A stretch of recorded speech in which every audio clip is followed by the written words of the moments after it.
各位中四嘅同學你好，咁而家咧事不宜遲，我就講一講咧嚟緊咧學年試大家需要溫習嘅重點。咁而家大家咧見到個圖咧就係呢個圖表啦，就係講緊嚟緊你要溫習嘅地方。咁但係咧由於裏邊咧有啲資料咧係需要更正㗎，咁所以同學喺 Google Form 嘅時候咧就唔好有誤會。咁而家呢度咧我哋係唔會考㗎嚇，呢度大家要留意。咁其餘嘅課題咧我哋都係會考嘅。好冇？好啦，咁跟住落嚟咧，我哋睇一睇啦。嗱，咁必答題咧，我喺課堂上邊都講俾大家聽，會考漢武帝啦，同埋唐太宗呢兩位君主嘅。咁漢武帝嗰方面咧，除咗而家同學見到熒光幕咧，我係會考新經濟政策嘅內容之外咧，咁大家留意一下，因為新經濟政策咧同軍事嗰個開支咧係好大㗎。咁呢度大家要留意啊，同軍事嘅開支，我呢度寫俾大家睇嚇。從軍事嘅開支咧係好有關係，咁所以大家溫習嘅時候咧，將呢兩者咧，你係要結合嘅。另外，我哋講到漢武帝咧，咁漢武帝嘅武功，個武功咧當然啦，大家就係留意佢打匈奴嘅事蹟啦。咁呢度咧，大家係需要留意佢打匈奴嘅成就嘅嚇。咁書同筆記都有㗎啦。好啦，咁至於唐太宗方面咧，咁我今朝喺課堂上邊咧都提醒咗大家㗎啦。咁而家大家見到呢個表咧，係你溫習嘅重要地方，一定要搞清楚咧。究竟我係問貞觀之治嘅內容啊，定係點解會有貞觀之治？好冇？咁成個圖裏邊咧有幾個溫習方向咧，大家需要知道嘅。而家關 Sir 咧寫一寫俾大家。咁有關貞觀之治咧，有幾點大家要留意嘅。第一，請你溫習嘅時候咧，多啲留意下唐太宗嗰個嘅中央政制。所謂唐太宗嘅中央政制咧，大家就要知道咧，掌握就係三省六部制嘅內容啦，同埋佢嘅運作啦。咁但係唐太宗一個好厲害嘅地方咧，就係除咗沿用呢個三省六部制之外咧，佢就加多咗一個咧係正事堂。咁大家溫習嘅時候咧，你要知道咁點解無端端唐太宗要加正事堂啦，同埋究竟正事堂個好處係啲乜嘢？咁另外第二個有關唐太宗要溫習嘅重點咧，就係佢嘅乜嘢啊？喺經濟方面嘅成就啦。咁一講到成就嘅時候咧，咁大家唔好忽略啦。咁你要知道咧，唐太宗嘅成就咧，我哋會考多少少咧，係均田制啦，同埋咧租庸調制啦，好冇？好啦，咁至於唐太宗第三個溫習重點咧，我哋要知道佢用人嘅成就啦。嗱，一講到唐太宗用人嘅成就咧，大家你要知道佢個原則啦。唐太宗用咩原則去用人啦？另外咧就係人才嘅名稱、人才嘅名啦，尤其是唔同嘅人才，咁佢有啲咩成就？嗱，一講到成就咧，我下邊呢個表咧，我曾經講過㗎啦嚇。咁而家你熒光幕見到杜如晦啊、房元齡、長孫無忌啊、魏徵啊等等呢啲人咧，你係需要認知嘅，好冇？咁最後一樣咧就係叫第四點啦。第四點咧，關 Sir 就寫喺呢一度，明確嘅治國方略。明確嘅治國方略咧，就係指而家關 Sir 用紅筆圈緊呢個文本思想。文本思想，咁文本思想我唔喺度再詳細講啦，因為今日嘅課堂咧，我哋曾經講過㗎啦，好冇？嗱，咁有關必答題嘅兩個重點咧，係喺呢一度。好啦，咁跟住落嚟咧，我哋就會講選答題啦。嗱，選答題咧有幾個溫習重點嘅。第一個咧就係北魏孝文帝漢化運動。咁當然啦，你見到而家熒光幕所講咧就係各項嘅漢化措施啦。咁嗱，漢化措施有好鬼多嘅。咁我希望大家咧就先留意第一個重點。嗱，漢化措施嘅第一個重點咧就係而家睇翻地圖啦。平城咧我今次未必會考大家佢嘅位置。咁但係咧，大家要知道孝文帝漢化運動裏邊遷都嗰個原因點解要遷都啦？咁即係話平城有咩問題？遷都去洛陽，洛陽又有咩好處？呢個係非常重要嘅，喺溫習孝文帝漢化運動嘅時候。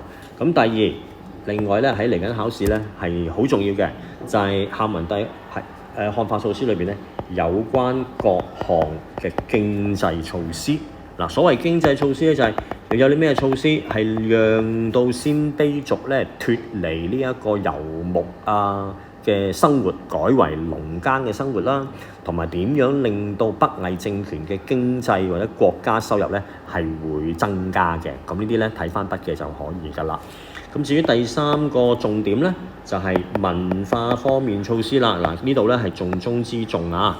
咁文化方面嗰啲有好多嘅，譬如改漢姓啊、易服飾啊、禁用漢語啊、歸葬啊等等呢一度，咁咧大家係需要留意嘅。咁考文帝漢化運動嘅內容大概係咁多啦。咁跟住就係魏晉南北朝嘅高門寒門。嗱，高門寒門嗰度咧有兩個重點嘅。第一個重點咧就係點解會有高門？點解高門係會形成嘅？咁係我哋筆記嘅第一版裏邊嘅內容咧，大家只要記就可以㗎啦。咁但係嚟緊考試咧，我俾個溫馨提示大家啦。而家打星星嘅呢一度咧係頗為重要㗎嚇，就係話點解寒門慢慢會冒起啦？另外高門大族點解慢慢會衰落咧？嗱，記住啊！重點係問個原因，咁我主要係集中考問大家咧嗰個南朝時期嘅。咁你溫南朝時期嘅，咁梗係南朝嘅開國君主啊，佢哋點樣去打擊高門啦？咁但係喺度俾個溫馨提示大家啊 ，how 點樣去打擊嘅時候，大家一定要咧係寫得咧係點樣啊？要係好具體㗎嚇，唔好空泛。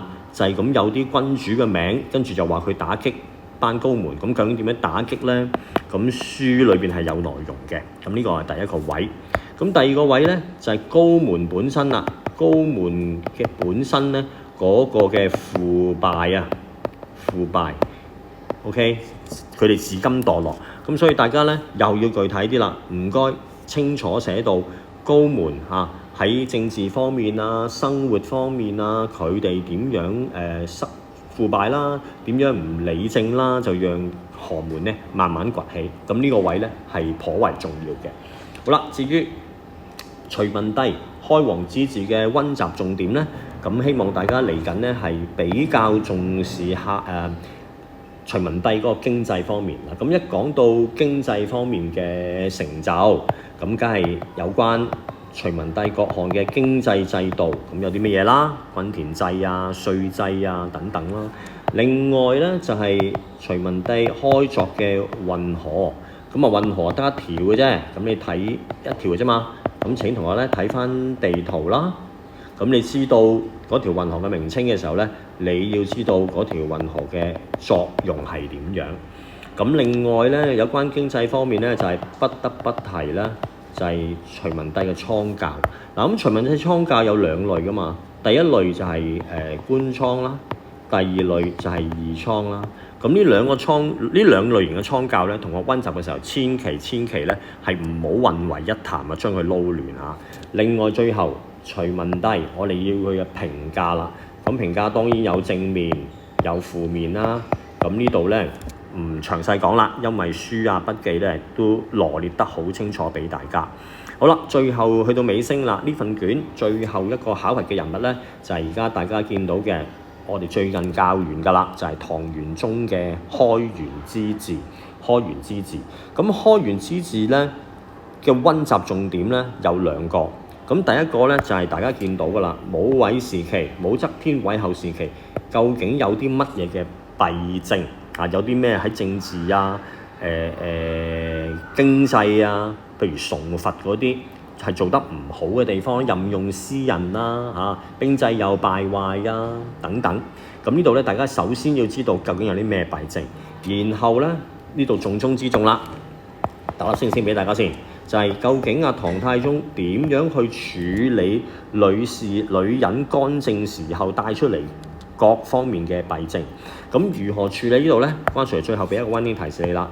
我希望同學咧集中咧係比較多溫習咧係唐玄宗咧同樣喺經濟方面嗰個施政，而嗰啲施政咧又係能夠處理到咧係冇維持期嗰啲弊端嘅，好冇？嗱咁咧暫時條片講到呢一度，咁同學喺溫習嘅時候有唔明白嘅地方咧，可以隨時 WhatsApp 我嘅，咁希望同學考試